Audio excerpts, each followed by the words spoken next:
외부의 핍박이나 아니면 어떠한 이단 사설들에 대해서 믿음을 지키라는 이야기가 거의 주된 이야기입니다. 특별히 히브리서는 율법과 이 복음을 대조법으로 비교합니다. 그래서 대조해가지고 무엇이 더 우월하고 성도들은 과연 무엇을 붙들어야 최후 승리를 얻을지에 대해서 극명하게 비교하여 보여주는 것이 바로 히브리서의 문학적인 기법입니다. 자, 이 대조법을 제가 한번 얘기해 드릴게요. 히브리서 어떤 대조가 나오냐면요, 유대교의 선지자와 예수님을 대조하고요, 천사들과 예수님, 모세와 예수님, 여호수아와 예수님, 정통성 있는 제사장들과 예수님, 성전과 예수님, 제사와 예수님, 조목조목 비교하면서 예수님 그 한 분만이 모든 것을 압도하는 은혜이며 진리임을 강조합니다. 할렐루야. 오늘 우리가 읽은 본문의 말씀도 모세를 통해서 계명을 받은 신의 산과 하나님의 거룩한 도성이라 일컫는 맞는 시온산을 비교합니다. 그걸 비교하면서 율법에 대한 복음의 우월성을 증명하고 있는 게 오늘 본문입니다. 본문의 저자는 아벨의 피보다 더 나은 것을 말하는 피가 있다라고 증거하고 있습니다. 이 표현이 굉장히 재밌습니다. 아벨의 피보다 더 나은 피가 뭐 하고 있다고요? 말한다라는 거. 말하고 있다라는 거. 여러분, 피가 말하는 거 들었습니까? 말을 어떻게 할까요? 그런데 오늘 저자는 아벨의 피보다 더 나은 피가 말하고 있다고 지금 주장하고 있습니다. 그러면 그 피가 도대체 뭘 말할까요? 오늘 세 가지를 통해서 우리는 그 피가 말하는 바를 우리가 함께 은혜를 나누겠습니다. 따라합니다. 첫째, 구원의 은혜를 예비하셨다. 여러분, 아벨이 누구입니까? 하나님이 기뻐하시는 제사를 처음으로 드린 자입니다. 그러나 동시에 형 가인의 질투로 죽임당한 동생입니다. 창세기 4장을 보면 동생 아벨을 죽인 가인을 하나님께서 찾아가셨어요. 네 아우 아벨은 어디 있느냐? 라고 묻습니다. 하나님의 물음에 아벨이 어디 있는지, 하나님의 물음은요, 아벨이 어디 있는지 모르기 때문에 묻는 질문이 아닙니다. 여러분, 가인, 네가 한 일 다 알고 있으니까 빨리 나와서 회개하고 돌이키라는 하나님이 주신 기회였습니다. 그런데 가인이 어떻게 하죠? 회개합니까? 회개하지 않습니다. 회개하기는커녕 그는 계속해서 하나님 앞에 핑계를 댈 뿐입니다. 그때 하나님이 가인에게 말씀하신 것이 바로 네 아우의 핏소리가 땅에서부터 내게 호소하느니라 라고 한탄하셨습니다. 결국 아벨의 피가 말하는 것은 자기를 억울하게 죽인 형에 대한 호소이며 복수였습니다. 저자가 오늘 이 본문을 통해서 성도들에게 말하고자 하는 것이 바로 이것과 같습니다. 모세가 시내산에서 받은 율법은 하나님의 심판이 있음을 상기시키는 언약입니다. 어미하신 하나님과 인간을 구분짓는 것이 바로 시내산에서 받은 율법이에요. 그렇기 때문에 시내산은 오늘 본문에 기록된 것처럼 두렵고 떨리는 장소였으며, 그곳에서 선포된 하나님의 말씀은 더 이상 듣고 싶지 않고 견딜 수 없는 두려움의 상징이었습니다. 모세조차도요, 오늘 본문에 뭐라 그래요? 출애굽기 19장에 나와 있어요. 심히 두렵고 떨리는 마음으로 향한 곳이 시내산이었다라고 증거하고 있습니다. 그런데요, 그에 반해서 성도들, 구원받은 성도들이 서 있는 곳은 어디와 같다고 성경은 말하고 있습니까? 시온산과 같다라는 거예요. 천만 천사와 하늘에 기록된 수많은 믿음의 사람들, 그리고 의인들이 예수 그리스도가 십자가에서 흘린 피로 구원받아서 축제를 벌이는 곳이 바로 시온산이며 구원받은 성도들이 선 자리입니다. 할렐루야. 그래서 시내산은 율법과 같이 아벨의 피와 같이 복수와 심판의 자리이지만, 시온산에선 그 시온산에 서 있는 성도들은 은혜와 구원의 자리에 서 있습니다. 할렐루야. 기억하십시오. 성도는 은혜와 구원의 자리에 서 있는 자예요. 율법으로는 결단코 구원받을 수 없고 오직 십자가에서 흘리신 예수 그리스도의 피를 통해서만 구원받을 수 있기 때문에 오늘 저자가 말하는 거예요. 다시금 율법으로 돌아가는 어리석음을 따르지 말라는 거예요. 율법으로 돌아가지 말라는 겁니다. 기억하십시오. 십자가에서 흘린 피가 구원의 은혜가 예비되어 있음을 우리에게 말하고 있습니다. 할렐루야. 구원의 은혜가 예비되어 있다는 걸 그 피가 말하고 있습니다. 두 번째 따라합니다. 둘째, 모든 인간은 죄인이라. 여러분, 십자가에서 흘린 피가 말하는 건 구원의 은혜가 예비되어 있음과 함께 구원받을 자격이 없는 인간의 죄에 대해서 동시에 고발하고 있습니다. 여러분 잘 들어보세요. 이 말이 굉장히 중요해요. 하나님이 구원의 은혜를 예비하셨다는 말은요, 반대로 말하면 은혜가 아니면 구원받을 수 있는 방법이 없다는 것과도 같습니다. 할렐루야. 여러분 이걸 기억하셔야 돼요. 앞에서 우리가 나눴듯이 첫사람 아담을 통해서 원죄를 유전받은 모든 인간은 죄로 인해 거룩하신 하나님께 나아갈 수 있는 방법이 없습니다. 전혀 없습니다. 히브리서 기자는 출애굽기 19장 본문을 통해서 율법을 받은 신의 산 근처에는 짐승이라도 가까이 할 수 없다라고 말씀하고 있어요. 그러니까 율법이라는 건 율법을 지켜서 구원받기 위해서 율법을 지키는 게 아니라, 율법은 내가 지키려고 할수록 깨닫게 되는 건 한 가지예요. 내가 율법을 지킬 수 없다라는 걸 깨닫는 거예요. 율법의 목적이 그겁니다. 쉽게 말하면 율법은 진리, 은혜를 향한 갈망을 자꾸만 일으키게 만드는 도구가 율법인 거예요. 우리 갈라디아서 말씀 한번 읽겠습니다. 시작. 또 하나님 앞에서 아무도 율법으로 말미암아 의롭게 되지 못할 것이 분명하니. 아멘. 율법의 의로는요, 결단코 죄지은 인간이 거룩하신 하나님 앞에 나아갈 수가 없습니다. 못 나가요. 그렇다면 하나님께 나아갈 수 없게 만드는 그러면 인간의 그 죄가 무엇인가를 우리가 좀 알아야 돼요. 모든 인간은 죄라고 하는데, 제가 앞에서도 우리가 말씀 십자가를 통해서 죄가 무엇인지를 나눴죠. 그런데 더 정확히 엄밀히 말하면 첫사람의 아담을 통해서 하나님 앞에 죄가 무엇인가를 우리가 총체적으로 좀 깨달아야 합니다.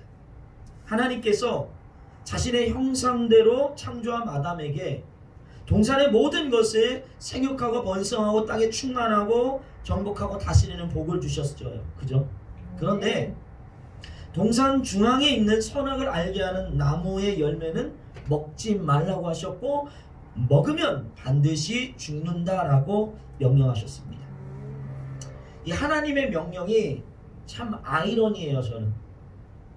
왜냐하면 동산에 있는 모든 것을 마음대로 할 수 있는 권세를 주셨다고 했는데, 왜 하필이면 선악과는 먹지 말라고 하셨을까요? 왜 그거 먹으면 죽는다고 하셨을까요? 아니, 첫사람 아담을 창조하시고 하나님 뭐라고 말씀하셨습니까? 보시기에 심히 좋았다. 너무나 완벽하다. 더 이상 손댈 것이 없다라고 그렇게 기뻐하셨던 하나님인데, 그거 한 가지 지키지 못했다고 아담을 그 동산에서 내쫓는다는 건 인간적인 생각, 인간의 관점으로 굉장히 야속한 거예요. 여러분, 사람이 실수 안 한 사람이 어디 있어요? 다 실수할 수 있는 거 아니에요?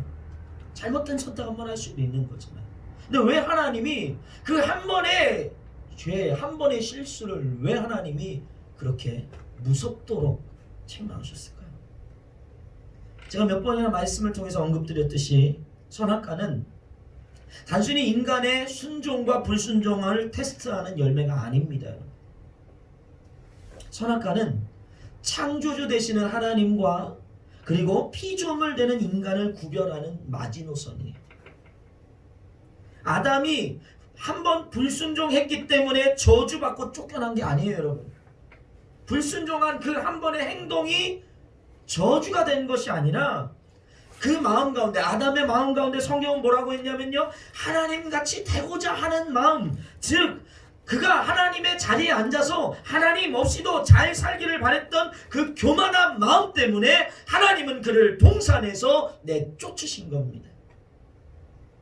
다시 말하면 인간이 짓는 죄의 본질이라는 건 어떤 윤리나 도덕, 이런 양심의 문제가 아니라 인간의 마음 가운데 숨어있는 하나님 없이도 잘 살기를 바라는 마음이라는 거예요. 이걸 성경적으로 말하면요, 내 인생의 주인이 하나님이 아니라 내 자신이 되기를 원하는 우리의 마음, 그 마음이 바로 죄의 근원인 거예요. 내 생각대로 살고 싶고, 내 계획대로 살고 싶고, 내 뜻대로 살고 싶고, 내가 원하는 대로 살고 싶은 거예요. 그게 죄의 여러분 근원입니다. 이게 세상 사람들만 그럴까요? 예수님께서 너희들이 제자가 되려면 자기를 부인하고 자기 십자가를 지고 나를 따라야 한다고 말씀하셨습니다. 제자는 교회를 다니는 자가 제자가 아니라 예수님과 같이 철저하게 십자가를 못 박아서 자아를 죽이는 자여야 해요. 내 생각과 내 뜻이 아니라 주님의 뜻을 따르는 게 제자예요. 많은 성도들이 교회 안에서 헌신하고 봉사합니다. 그런데요, 열매가 없는 경우들이 많아요. 도리어 무슨 문제가 일어나면요, 교회에서 열심히 했던 사람들이 문제를 일으킵니다. 왜 그럴까요? 수고하고 애는 쓰지만 예수님을 따르지 않고 내 뜻대로 하려고 하는 마음들이 다 그 안에 있기 때문입니다. 우리 교회는요, 정말 겸손한 사람들밖에 없어요.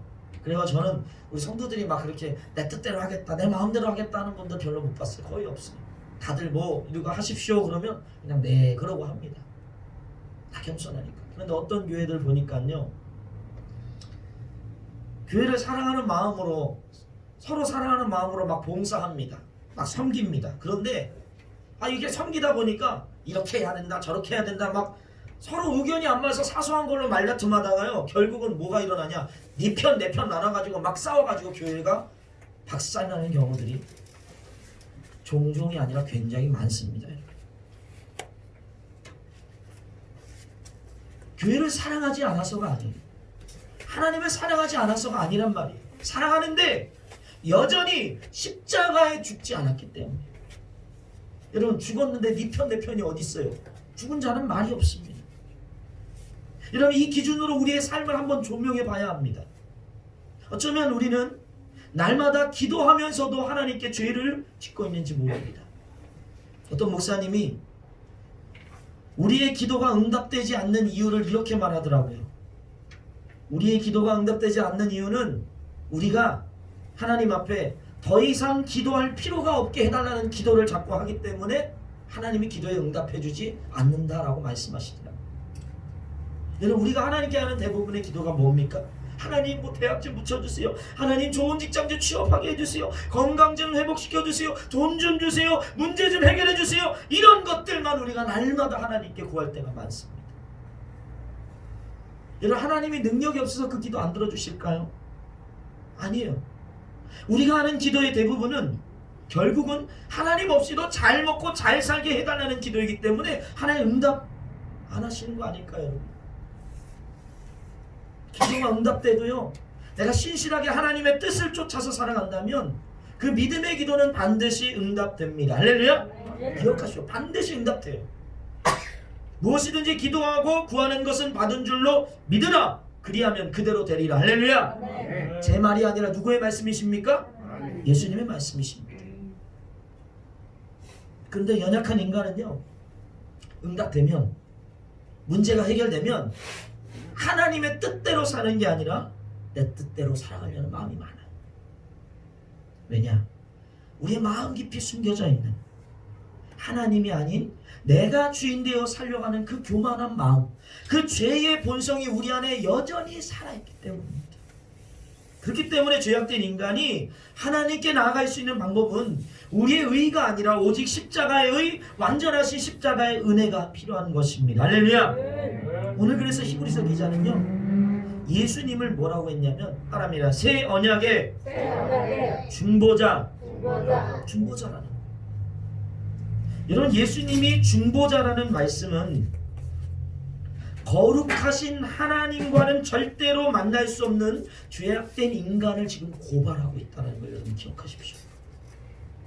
내가 죄가 없고 의인이면 중보자가 필요합니까? 필요 없습니까? 필요 없어요. 중보자가 왜 필요합니까? 내가 거룩한데, 내가 의인인데. 결국 구원의 은혜를 하나님이 예비하셨다는 말씀은요, 반대로 하면 우리의 죄가 얼마나 더럽고 흉악한지를 보여주는 증거입니다. 기억하십시오. 십자가에서 흘린 피가 우리의 죄인됨을 말하고 있습니다. 마지막입니다. 따릅니다. 셋째, 구원으로 초대하신다. 자, 중요한 것은 이 십자가 위에서 뿌린 피가 죄인된 우리로 하여금 거룩하신 하나님께 지금 초대하고 있다는 사실입니다. 잘 보세요. 아벨의 피는 앞에서 말했던 것처럼 보복과 응징의 부르짖음이기 때문에 하나님은 뭘 밖에 없냐면 심판과 진노를 부르십니다. 그러나 아벨의 피보다 더 나은 말하는 피는 죄인된 우리로 하여금 구원으로 초대하고 있는 것입니다. 예수님 오늘 말씀하십니다. 우리 마태복음 11장 말씀 읽어볼게요. 시작. 수고하고 무거운 짐진 자들아 다 내게로 오라. 내가 너희를 쉬게 하리라. 아멘. 잘 들으셔야 돼요. 십자가는 우리가 심판받아 마땅한 죄악된 존재라는 걸 고발하지만 거기서 끝나지 않아요. 거기서 끝내지 않고 주님은 우리에게 영원한 쉼과 평안의 자리로 나오라고 초대합니다. 자격 있는 자, 의인인 자들이 오는 것이 아니라 죄악된 모든 자들이 하나님 앞에 나오라고 지금 초대하고 있습니다. 할렐루야. 오늘 본문의 히브리서 기자는요, 이 율법으로 돌아가려고 하는 초대교회 성도들에게 구원의 길이 십자가에서 뿌린 예수의 피, 그 은혜를 믿음에 있음을 다시 한번 강조합니다.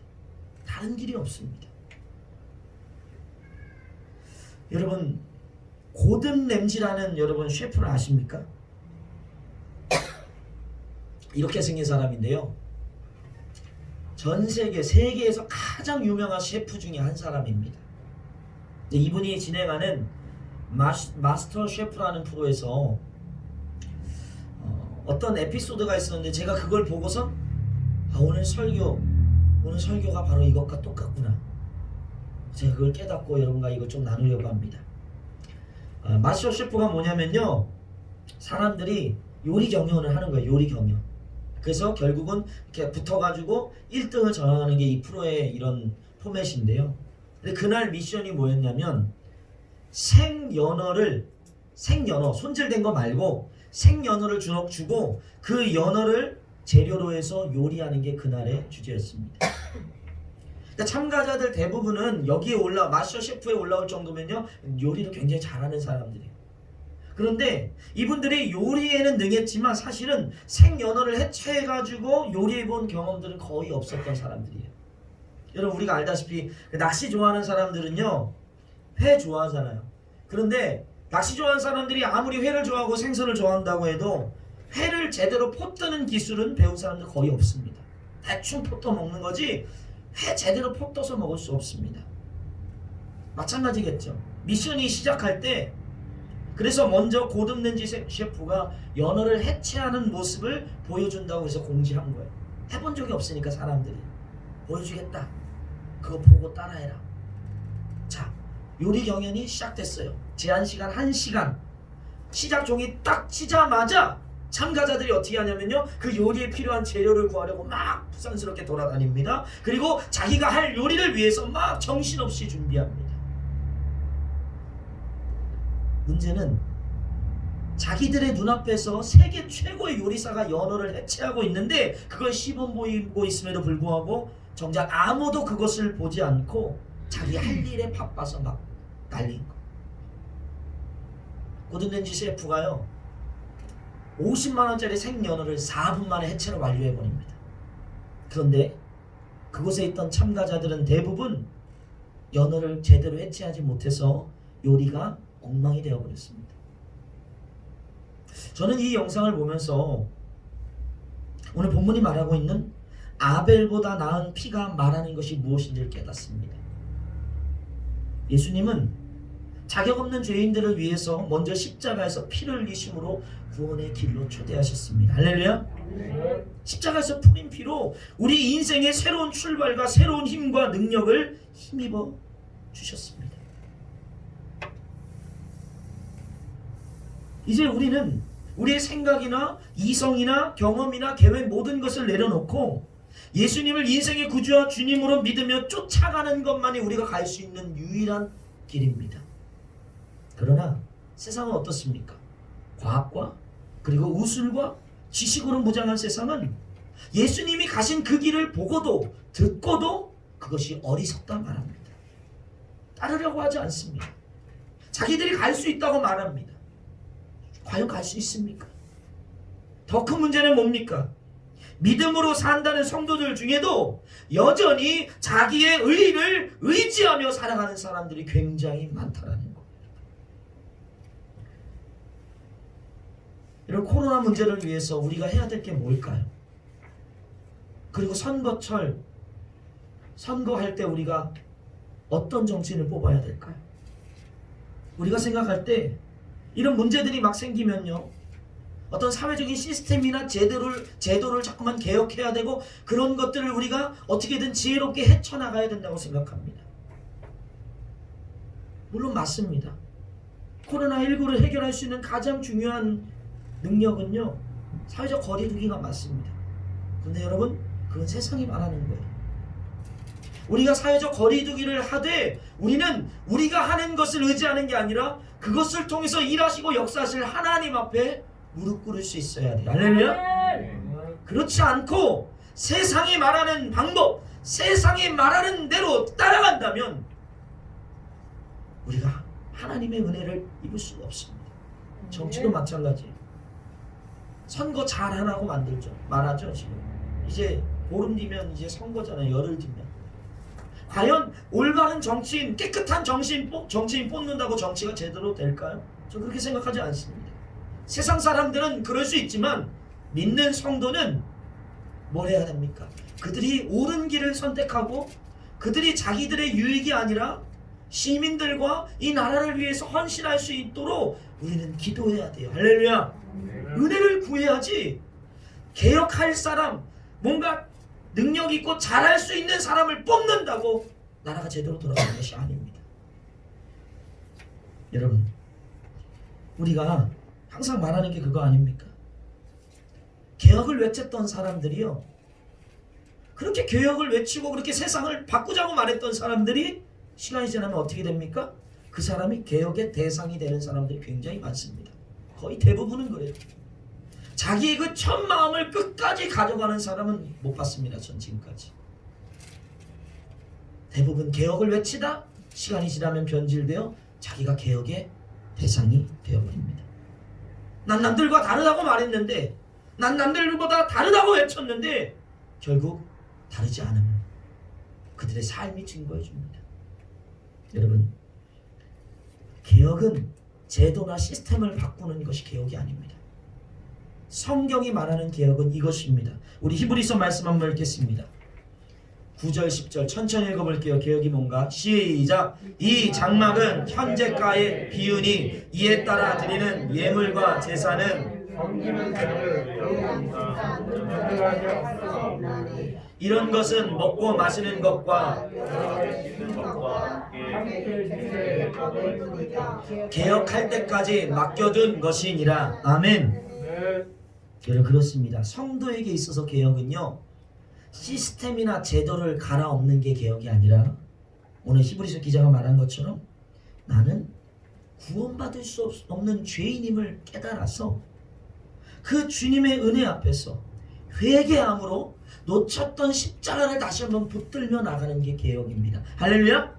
하나님은 그곳으로부터 지금 개혁하시고 그 한 사람의 변화를 통해서 오늘도 하나님은 세상을 변화시킵니다. 할렐루야. 사랑하는 기쁨의 성도 여러분, 기억하십시오. 오늘도 십자가에서 뿌려진 피가 우리를 구원으로 초대하고 있습니다. 여러분, 여전히 인생의 주인된 자리를 내려놓지 못하며 내 뜻과 내 생각과 경험과 계획대로 살려고 했다면 여러분, 먼저 가신 예수님을 따르기를 소망합니다. 고난주간이에요.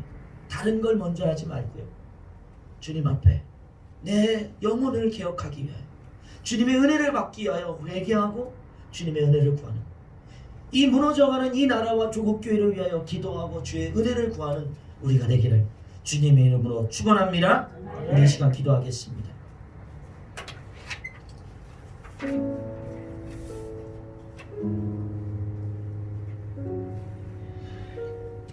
여러분, 이 시간 기도할 때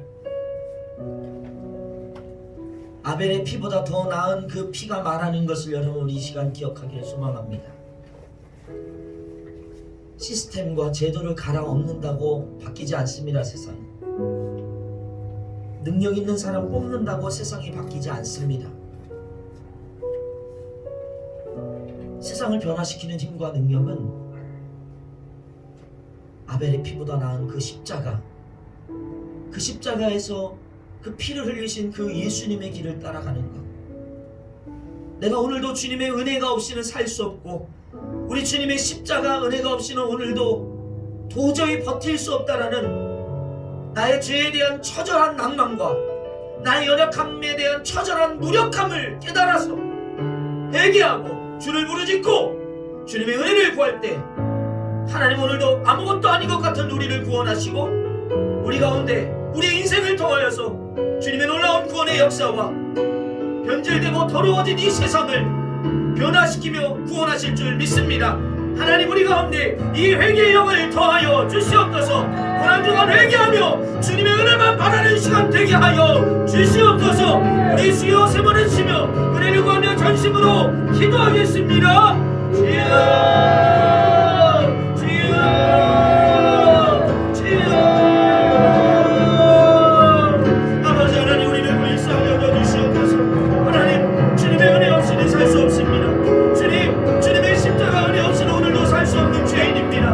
하나님, 내가 죄인 중에 계시며 나의 말과 생각은 언제나 교만하여서 하나님 위에서려 하고 아버지 하나님의 주인의 자리를 빼앗아 내가 주인 되려 하는 아버지가 교만한 자이오니, 주님 우리의 이 연약한 모습을 불쌍히 여겨주시고 이 소망 없는 절망의 모습을 불쌍히 여겨주시고 주님의 십자가로 우리를 주여 붙들어 주시옵소서. 주님이 십자가로 우리를 초청하신 줄 믿습니다. 주님이 우리를 그 십자가의 길로 우리를 초대하신 줄 믿사오니, 주님 우리가 믿음으로 주님께 고백하게 하여 주시고 더 이상 아벨의 피, 아버지 더 이상 신의 손과 같은 율법을 따르고 우리의 의를 따르지 않게 하여 주시옵소서.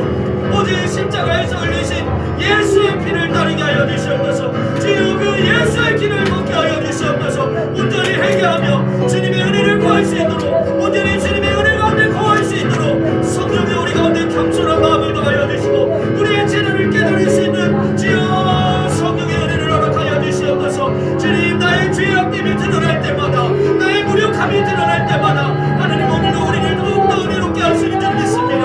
하나님 우리를 불쌍히 여겨주시옵소서. 아버지 하나님, 우리 가운데 은혜를 내려주시옵소서.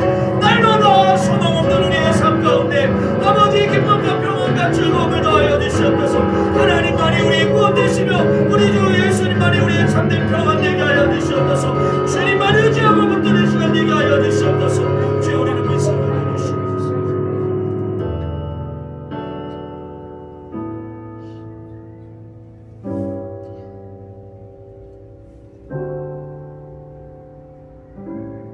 좋으신 하나님, 참 좋으신 하나님 감사합니다.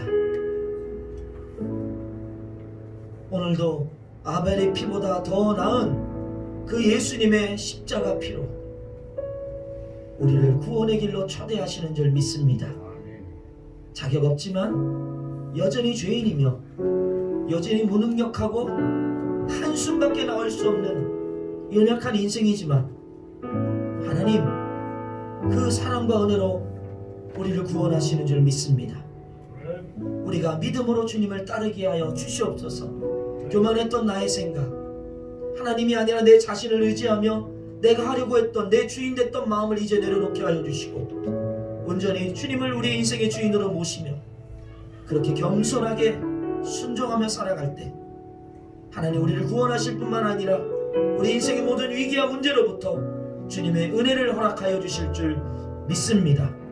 우리가 믿는 성도로서 세상을 의지하지 않게 하여 주시고 우리에게 맡겨진 일, 규칙은 잘 지키되 모든 것을 이루시는 분이 하나님이심을 고백하며 기도하게 하시고 회개하며 십자가 앞으로 나아갈 수 있도록, 그렇게 우리의 영혼을 먼저 개혁하며 나아갈 수 있도록 성령께서 이 시간 우리 가운데 주의 은혜를, 주가 주신 그 사랑을 허락하여 주시옵소서. 이제는 세상을 구속하기 위하여 십자가 위에서 모든 물과 피를 쏟으신 우리 주 예수 그리스도의 크신 은혜와 독생자까지 아낌없이 우리에게 내어주신 하나님의 무한하신 사랑하심과 세상 끝날까지 우리 항상 함께 하시겠다 약속하신 성령님의 감화 감동 역사 내주하심의 은혜가, 그리스도의 말하는 그 십자가, 그 피를 의지하고 믿기를 소망하는 사랑하는 기쁨의 성도들 머리 위에, 그들의 가정과 자녀들과 아버지 코로나로 인하여서 고통받는 이 나라와 민족과 교회와 열방 위에 지금으로부터 영원토록 함께 하시기를 간절히 축원하옵나이다. 아멘.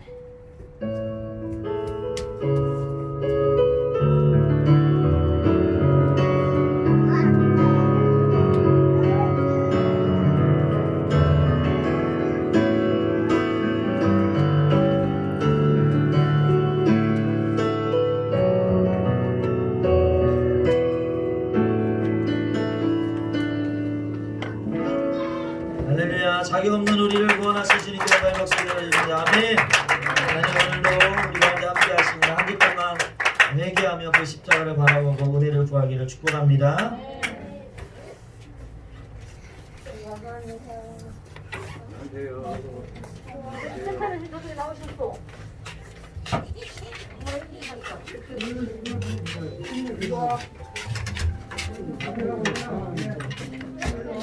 어디 있어?